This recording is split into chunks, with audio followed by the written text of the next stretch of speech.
কাকিমা আজ ম্যাক্সি পরে আছে। ঢিলে ঢালা লাল রঙের ম্যাক্সি পরায় অনেক সুন্দর লাগছিল।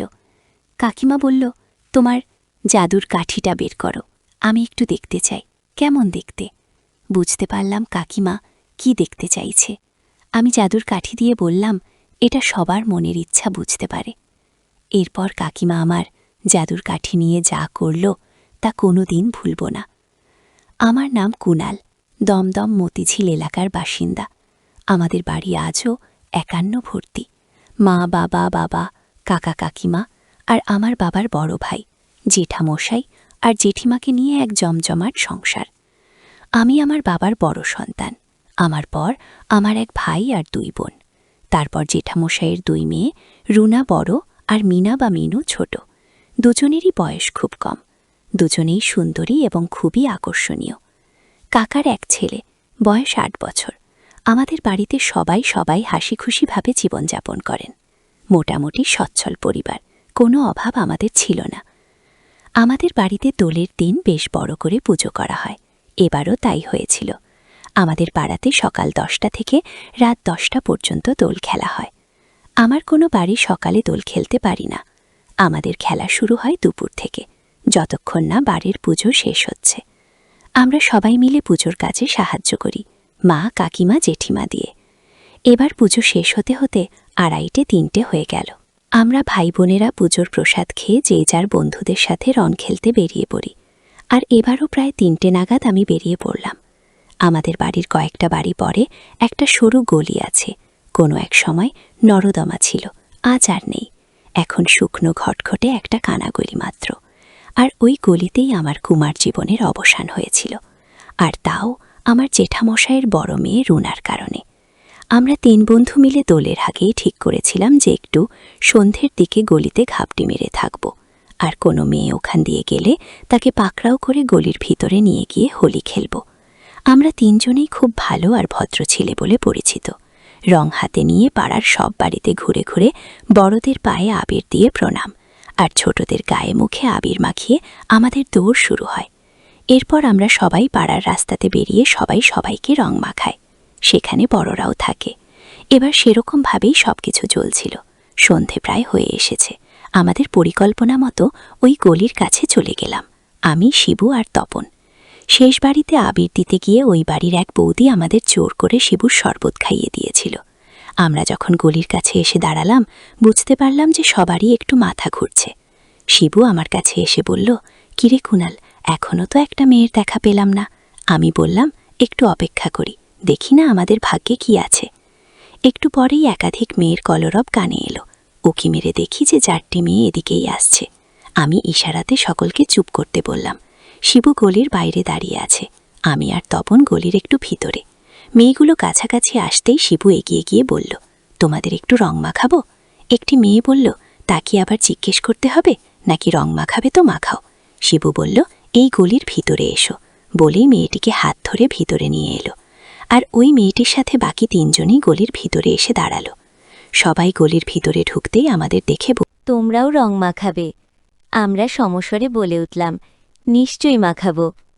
আমরা ৩ জনে ৩টি মেয়েকে রং মাখাতে লাগলাম। বাকি যে মেয়েটি ছিল সে খুবই ছোট। ও বাকি ৩টি মেয়ের উদ্দেশ্যে সে বলল, এই তোরা রং খেলে আয়, আমি বাড়ি যাচ্ছি। ওদের উত্তরের অপেক্ষা না করেই মেয়েটি চলে গেল। আমি একটি মেয়েকে রং দিতে লাগলাম, মেয়েটিও আমাকে রং দিতে লাগল। মেয়েটির পরনে একটা টি শার্ট আর নিচে স্কার্ট। আমি হাতে করে একটু আবির নিয়ে জামাকাপড়ে দিতেই মেয়েটি বলল, এরকম করলে আমি আর রং খেলব না, তুমি খুব দুষ্টু। আমি বললাম, হোলি মানেই আনন্দের দিন, এভাবে রাগ করতে নেই। গলির মধ্যে আবছালোতে আমি লক্ষ্য করলাম মেয়েটির কাছে ২টো বাতাবি লেবু আছে। বন্ধুরা, তোমরা বুঝেছ তোর কোন লেবুর কথা বলছি? মেয়েটিকে না জানিয়ে বাতাবি লেবু মেয়ে খেতে লাগলাম, কিন্তু মেয়েটি দিতে চাচ্ছিল না। শুধু বলছিল, এটা দেওয়া যাবে না, আমি কিন্তু চিৎকার করব। আমি বললাম, তা করো গিয়ে, লোকজন আসলে তোমাদেরই সমস্যা হবে, আমাদের বেশি কিছু হবে না। আমার কথা শুনে মেয়েটি চুপ হয়ে গেল। একটু পর আমি শিবু আর তপনকে ডাক দিলাম বাতাবি লেবু খাওয়ার জন্য। বাতাবি লেবু খেয়ে ৪০ মিনিটের মতো হোলি খেললাম। শিবুকে বললাম, আমার পিচকারিতে অনেক জল আছে, এক্ষুনি সব জল মেয়েটিকে ছুঁড়ে দিব। প্রথমে আমি জল দিলাম, এরপর শিবু আর তপন জল ছুঁড়ে দিল। আমরা 3 বন্ধু হোলি খেলা শেষ করে মেয়েটিকে বললাম, এবার বাড়ি যাও। মেয়েটি ধীরে ধীরে উঠে বসে আমার দিকে তাকিয়ে বলল, আমি তোমাকে চিনতে পারছি না, যদি চিনতে পারতাম তাহলে তোমার বাড়ি গিয়ে নালিশ করে আসতাম। আমি বললাম, দেখো, যা হওয়ার হয়ে গেছে, আমিও তোমাকে চিনি না, তুমি আমাকে চেনো না, এবার বাড়ি যাও, গিয়ে ফ্রেশ হয়ে নাও।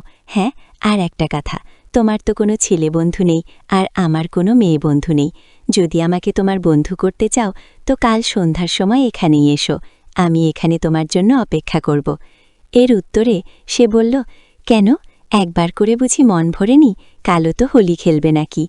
শুনে আমি একটু হেসে বললাম, কাল যদি তুমি নিজের ইচ্ছায় না দাও তাতেও কোনো সমস্যা নেই, আমরা শুধু গল্প করব আর দুজনে দুজনকে চিনে নেব। ও আর কোনো কথা না বাড়িয়ে বাড়ি চলে গেল। শিবু বলল, আজকের হোলি দারুণ হয়েছে, অনেক মজা করেছি। আমরা ওর কথাতে একমত হলাম, আর দেরি না করে গলি থেকে একজন একজন করে বেরিয়ে এলাম। কিছুক্ষণ এদিক ওদিক ঘুরে বেরিয়ে যে যার বাড়ি চলে গেলাম। রাতে বাড়ি ফিরে বাথরুম ফাঁকা পেয়ে সোজা ঢুকে পড়লাম, আর ভালো করে সাবান শ্যাম্পু দিয়ে স্নান করে বেরিয়ে এলাম। একটা বারমুডা আর টি-শার্ট গায়ে দিয়ে সোজা রান্নাঘরে গেলাম, যদি কিছু খাবার পাওয়া যায়। অনেক খুঁজখুঁজির পরে দুপুরের খিচুড়ি প্রসাদ পেলাম, একটা বাটিতে সেটাই নিয়ে খেতে শুরু করলাম। খাওয়া শেষ করে বেরিয়ে এসে জল খেলাম, আর সোজা বসার ঘরের দিকে চললাম টিভি দেখব বলে। বসার ঘরের আগে রুনা আর মিনুর ঘর, সেখানে দিয়ে যেতে গিয়ে খুব চাপা গলায় কিছু কথা শুনতে পেলাম। মিনুরে, ওই ছেলেগুলো হোলি খেলে আমার অবস্থা খারাপ করে ফেলেছে। এরপর মিনু বলল, যাই বল দিদি, এই প্রথম হোলি খেলে অনেক আনন্দ হয়েছে। প্রথমে একটু অদ্ভুত লাগলেও পরে ভালোই লেগেছে। ওরা এক্ষুনি বেরোবে, তাই আমিও চট করে ওদের ঘরের সময় থেকে সরে গেলাম, আর বসার ঘরে গিয়ে টিভি চালিয়ে দিলাম। ভাবতে লাগলাম, গলির মধ্যে আমরা 3 বন্ধু যাদের সাথে হোলি খেলেছি তারা আমার রুনা আর মিনু, আর কালকে যদি আমাকে দেখে ওরা বাড়িতে বলে দেয় তো মহা বিপদ হয়ে যাবে। ভাবতে লাগলাম কি করা যায়। শিবু বা তপনকে বলা যাবে না, তাহলে 5 কান হবে। যাহা করার আমাকেই করতে হবে। রুনা মিনু রাতের খাবার খেয়ে বসার ঘরে এলো। আমাকে দেখে রুনা বলল, কিরে দাদা, তোর রং খেলা কেমন হলো? আমি বললাম, ভালোই, প্রতিবার যেমন হয় সেরকমই। করে ভাবতে লাগলাম, বলবো নাকি যে ওই গলিতে 3টে মেয়েকে রং মাখিয়েছি, আর এটা বললে ওরা বুঝতে পারবে যে আমরা 3 জনেই ওই গলিতে ছিলাম। আমাকে চুপ করে থাকতে দেখে মিনু বলল, কিরে দাদা, চুপ করে আছিস কেন? আমি বললাম, আমার ভীষণ গরম লাগছে, আমি ছাদে যাচ্ছি। সাথে সাথে রুনা আর মিনুও বলল, আমরাও ছাদে যাব। আমি ওদের কথা শুনে সোফা থেকে উঠে সিঁড়িতে পা দিলাম। ওদিকে রুনা মিনু দুজনেই মাকে বলল, মা, আমরা দুজনে দাদার সাথে ছাদে যাচ্ছি। মার উত্তর, ঠিক আছে, তোমরা ছাদে যাও, রান্না হলে তোমাদের ডাকব। আমি ওদের আগেই ছাদে চলে এলাম। কোথায় বসবো ভাবছি। এরই মধ্যে রুনা মিনু ছাদে উঠে এলো, আর সাথে একটা মাদুরও নিয়ে এসেছে।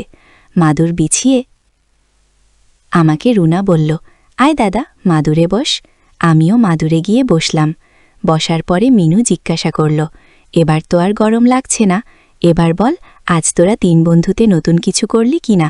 আমি বললাম, ঠিক আছে, আমি সব বলবো, কিন্তু তার আগে তোরা বলবি। মিনু বলল, না না, আগে তুই বল না দাদা। অনেক তর্ক করার পর রুনা বলল, ওই যে আমাদের কয়েকটা বাড়ির পরে যে কানাগলি আছে, সেখানে 3টে ছেলে দাঁড়িয়েছিল। আমরা কাছে যেতেই আমাদের জোর করে গলির ভিতরে টেনে নিয়ে যায়। তবে আমরা কেউই ওদের চিনতে পারিনি। রংমাখা মুখ আর অন্ধকার থাকার ফেলে কিছুই বুঝতে পারিনি ওরা কারা। আমি বললাম, তোরা আগে বল কি হলো সেখানে, সব খুলে আমাকে বল, আর আমি কথা দিচ্ছি যে আমি তোদের কিচ্ছু বলবো না। তোদের পরে আমি যা বলবো তাতে তোরাও কিচ্ছু বলতে পারবি না আমাকে, বাড়ির কাউকে। মিনু মুখ নিচু করে বসে আছে। বুঝলাম মিনু কিছুই বলবে না, তাই আমি বললাম, ঠিক আছে, আমি নিচে যাচ্ছি। তোরা যখন আর কিছুই বলবি না তো এখানে চুপ করে বসে থেকে কি হবে? এই বলে আমি উঠে দাঁড়ালাম, আর তাতেই মিনু আমার হাত ধরে বলল, দাদা, যাস না রে, আমরা সব বলবো। দেখ, আমাদের তো এসব কথা বলার আর কেউ নেই। তুই আমাদের একাধারে দাদা ও বন্ধু, তাই তোকেই আমাদের আজকের ঘটনা বলছি।